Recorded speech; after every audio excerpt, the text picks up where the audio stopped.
And thank you. And Brigitte, we're in your hands for the natural hazards draft chapter. Just before we start the actual workshop, if I can go back to the slides that I put at the beginning of every time that we get during the workshops, the areas at the top of the chart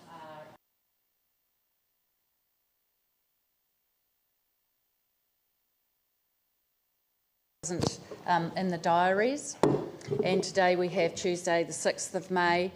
The primary focus is the natural hazards workshop on the draft natural hazards chapter. If there's time, and it doesn't look like there will be because we won't be going through till 6, we would have done the revisions to the commercial chapter and complete the industrial workshop, but we'll plan that for another day. So this is the work that still needs to be completed by URCAO in public workshop. We have still yet to look at the industrial chapter in full. We haven't yet seen the subdivision development chapter, and we haven't yet seen the contaminated land chapter in a full workshop. And then we have the revisions of all of those chapters to come back to you. You might recall that you get the first draft with red track changes in it, and that's proposed amendments on the basis of comments that have been received through the processes. And then we come back to you on the basis of your comments with orange track changes. So those are the revisions we still all need to go through. And then lastly, we need to look at a vision to put into the strategic directions chapter, and we were deliberately waiting to hear from you after your workshop this weekend that you have on community outcomes. So this is the process that we have been working up till recently, but I would note that there has been no agreement yet between ministers and the council on a set time frame for notification. So I just bring to your attention that we won't be reporting to you on Monday the 12th for adoption of these phase 1 chapters to go to the ministers for comment, because we don't have a set date yet for notification. I will, however, continue to work with Regan Democracy to get some further days to complete that work program that I put up there that we still need to cover. So until we get some notification at that point, until we have a date for notification, I would bring it back to URCAO committee to pass those recommendations that you had made through all of these workshops to go to the ministers. But until we have some dates for that, I can't do that. So the papers you should have in front of you include a copy of the draft natural hazards chapter. There's just a synopsis on the Section 32 paper. It's not completed yet, but it will be by the time it goes to the ministers, and you will see that before then. You should have a chart of the comments received on the natural hazards chapter. You should have in front of you more planning maps that simply show all the notations on planning maps to do with the natural hazards rules that we're talking about today. And just for your own information, you should have a copy of the resource consent activity classification. We have talked about this, but as certain questions have been raised through the workshops, I thought it might be a good reference sheet for you to refer to when you hear various classifications, and you can have a look at what they mean.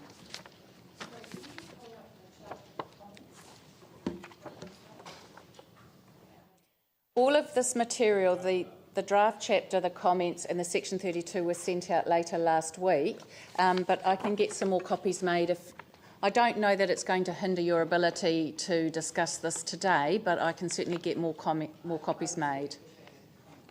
Do you need this with you? Have you got another copy? Fiona, have you got a copy? That's actually different. Can I just ask, so I'm just becoming increasingly alarmed that we're going through a process without any process put in place by statute. So the meeting with the ministers, or the agreement with the ministers, or the order in council that dictates this whole process still hasn't been finalised. So when are we going to get clarity and certainty over that process, that time frame? I believe there are discussions occurring between the Mayor and the ministers.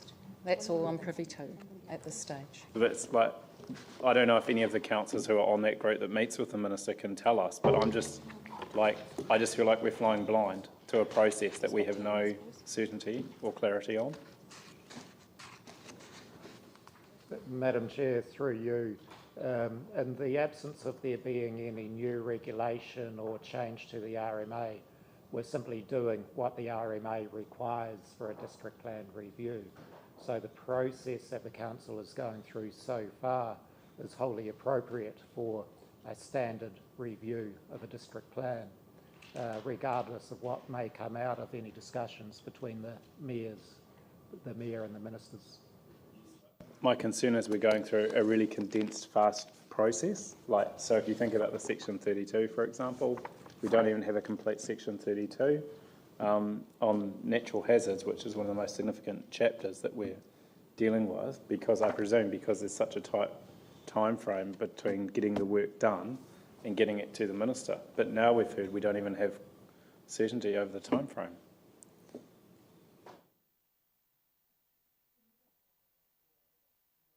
It is beyond us, yes.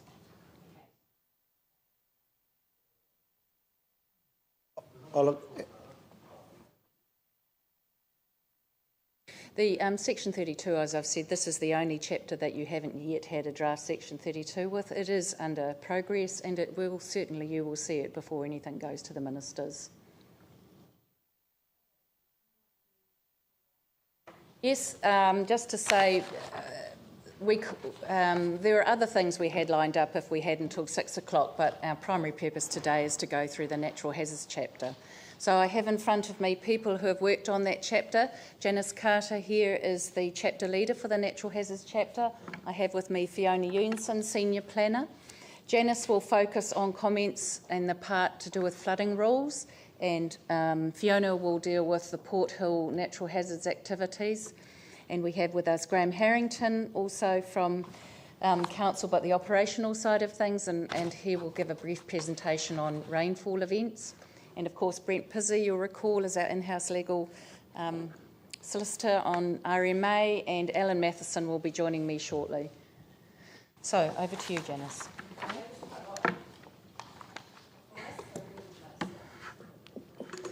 So we are going to deal with the flooding aspects of the chapter first, and Janice will focus on that with Graham adding in some information, and then once that's completed, all of your questions have been answered, then we'll move into the Port Hills related natural hazards. Okay. We thought we'd give you an overview of the natural hazards and talk about it in context before we actually got into the nitty-gritty of the rules, so we can sort of take you along on sort of a part of the journey that we've gone along in preparing this chapter. So I've got up there on the overhead just distinguishing the difference between natural hazards and natural events. The type of natural events that we are trying to cover in this chapter include geological natural events such as earthquakes, tsunami, landslides, and then meteorological type natural events, which include your flooding, your rain, hail, snow, droughts, heat and strong wind, and coastal processes such as swells, storm surge, and erosion. That's different. Is that the one? Yeah, that's the one. Now, the first slide here shows what would happen if you had a breakout of the Waimakariri River. It's just outlining types of flooding in Christchurch where you get these potential for these massive events. And, of course, the 1 in 10,000 stop banks have been built to prevent that occurring. You've also got huge ponding areas in Christchurch which have huge capacity to absorb a lot of rainfall and reduce the impact of flooding downstream. And then you've also got the coastal inundation events from storm surge, which can also cause a lot of flooding in Christchurch. And also coastal processes. This slide here shows the movement of the spit tip over years of coastal erosion and coastal accretion, and you can see there's some houses down Rocking Horse Road that have been affected by that over the years. We're dealing mainly with the coastal erosion in phase 2 of the district plan review. This next slide basically just tries to diagrammatically show that what I started with, that natural hazards is an interaction between a natural event and human activity. And so basically your avalanches, your tsunamis, your floods, your droughts, your earthquakes and your hurricanes in areas such as ski resorts, ports, towns, districts, cities, and crops. And it's basically the interaction between the natural event, which is your avalanche, and the ski resort that actually gives rise to the problem of needing to deal with them in the district plan context. This slide is trying to explain the difference between the responses that the council might have over different events. When they're very small events, they disappear down the drains and sumps that have been prepared. When they're medium rainfall events, such as less than a 10-year event, you'll get flooding on roads. When they're large events, but still less than 50 years, you'll get flooding onto properties, which requires response. And then very large rainfall events, like greater than 50 years, you'll get flooding into houses. As we know, that's the current drainage design standards that the council works from in an operational point of view. In the larger events, of course, we're relying on district plan provisions rather than operational type provisions to actually deal with the really big events.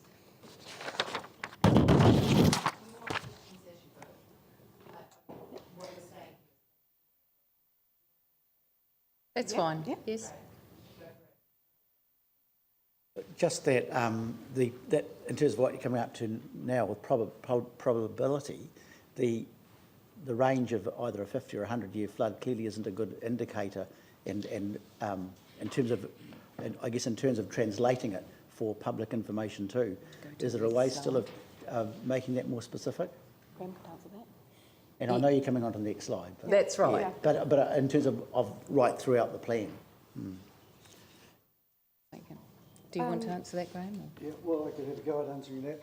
The figures that you saw up there are what we aspire to in terms of doing new design. We are living in a situation with historic designs which were not up to that standard, and so that we do get flooding in areas at less than a 50-year event. I will cover that a little bit more in the presentation I'll do later. Can I just follow up though on the titles that we give those? I'm assuming if we look forward for the duration of this district plan, that a 1 in 50-year flood will actually happen quite regularly, and that the title that we've given them is an historic pre such an impact of climate change type title, and so a 1 in 50-year event is actually a wee bit silly to call it that now. Yeah. No, it's still appropriate to do it, but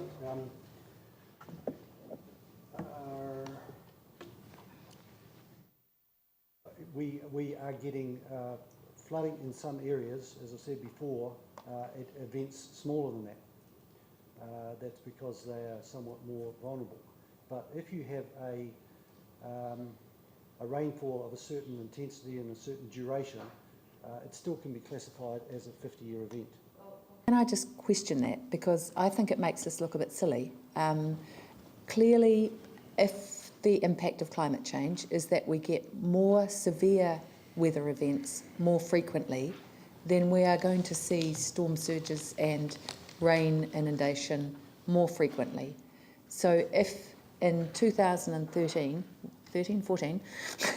can you put your hand on your heart and say that these are going to actually happen once every 50 years? Or is that an historic classification that we are probably wrong to continue with? I don't think things are changing that fast, but we do review the statistics from time to time and go back and say, well, okay, we've now got a record, instead of being 20 years long that we can create statistics on, we've now got a record of 40 years long that we can create statistics on. And those statistics are certainly under review. There's no question about that. They're not fixed for all time. They are reviewed. But they're not changing as fast as you might feel is the case. And I would like to, when you see my presentation a little bit later, you'll understand more about what I mean. The 1 in 50-year flood doesn't mean it's only going to happen once every 50 years. That's the key point. It will depend on the amount of rainfall that is occurring, which is what Graham's going to speak to just a little later. So perhaps we should maybe continue with the Okay, but that's exactly my point. A 1 in 50-year flood will occur quite frequently. So why are we naming them something that's silly? Well, they haven't occurred frequently up until now, and this is what Graham's going to speak to. Okay, Phil, Glenn, Tim. Look, it is about translation, so I'm interested to hear what your explanation, but we need to keep in mind that we need to translate this to the public so it makes sense to people. That's right.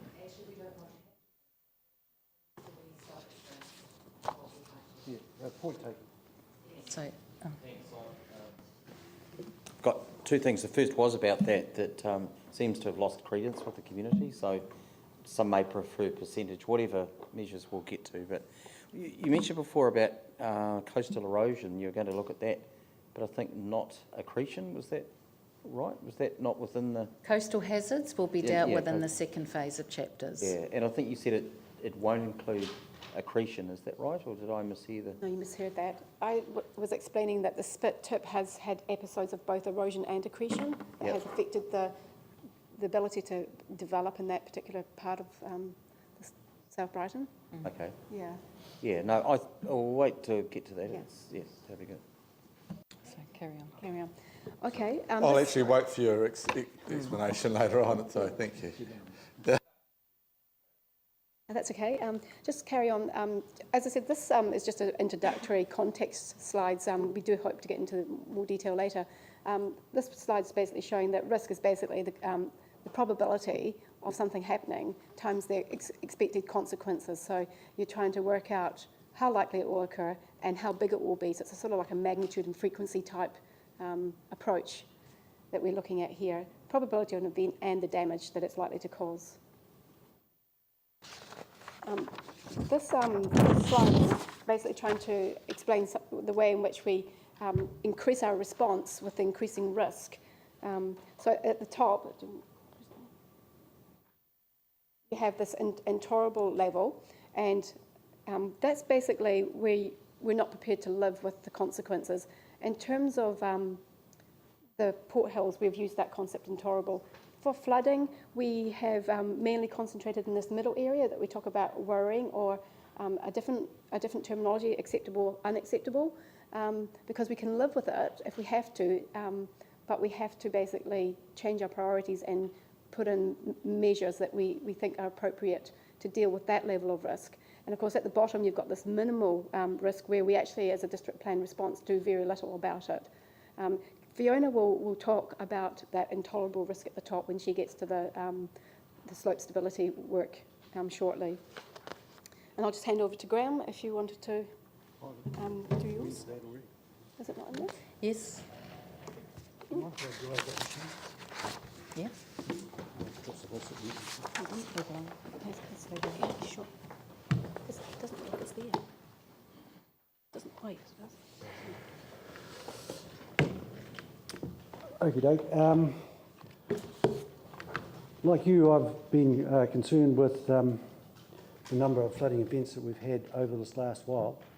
So what I've tried to do is look at the detailed record that we've got historically and try and make some sense out of it.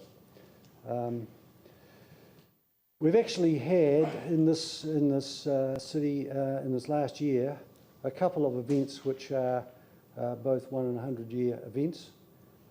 And the first one here, and you don't have to go into a lot of the detail unless you are fairly technically inclined, was an event of 30 millimetres in 1 hour. And that occurred in a part of the city. You might remember some photographs in the press of flooding in Maidstone Road. So out near the university and down in Wigram, there was a small area of the city that got dumped on in terms of rainfall. They got 30 millimetres in an hour, and they got surface flooding, and it dissipated, and it was all over. But that is a 1 in 100-year event for that particular spot. And I would just sort of focus you in on the idea that these type of statistics are very location specific, right? So things around the town, you could have a 100-year event here, but you know, a couple of kilometres down the road, it mightn't have even rained, you know, and we've had those sorts of events in the past as well. Now, coming up to the event on the 5th of March this year, we had some information which said that we were going to get about 72 millimetres in 24 hours. That was the information as predicted at Christchurch Airport, which we thought would reasonably well translate to what's going on in the city. What we actually got was 148 millimetres in 24 hours, and that made quite a big difference, as you all know. That was another 100-year event, but it's a different type of event, right? An entirely different type of event,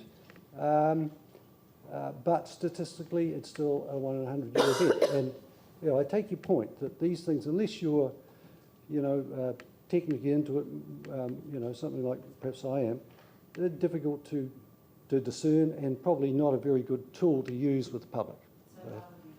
Yeah, good question. Good question. So, so this event was widespread across the city and caused widespread flooding. So let's just have a bit of a look at it. This is what we call gauge-corrected radar, and you'll be familiar with radar images on the television, and they show you a sort of a general pattern of where it's raining at the time. Well, the gauge-corrected radar, what it does is it takes that reflectivity and it converts it to an actual rainfall depth. And then it draws a picture like this, and each one of those pixels in the colour represent a rainfall depth. And so accumulated the whole thing up and you get this nice little pattern.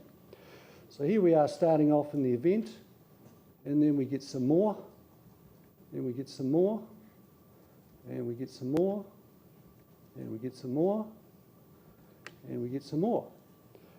So if you look at the scale on the right-hand side, you'll see that in areas of Banks Peninsula, we're up in the 200 or more zone. And that's consistent with the gauges that we've got at the head of Lake Forsyth.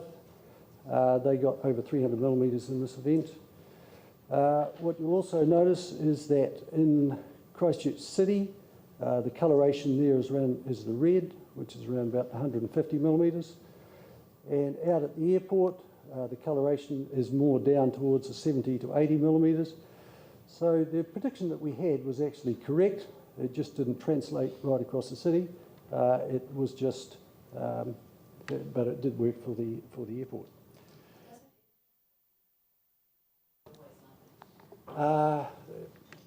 It varies, but it's not a totally unreasonable thought for a general forecast for it to be similar across the city. In this particular instance, there was quite a big gradient between one side of the city and the other. And so, you know, getting back to your point before, here is a 1 in a 100-year event. It's a rainfall, it's specifically the rainfall at the Botanic Gardens. It's not what happened at the airport, it's not what happened at Spencerville, it's not what happened at Akaroa, it's not what happened at Little River. They all had different events. So, moving on. These are the picture of the storm events that we've had since 1962. And the reason for 1962 is because in 1962 we started collecting rainfall on an hourly basis. So we've got very detailed hour by hour measurements of rainfall ever since 1962.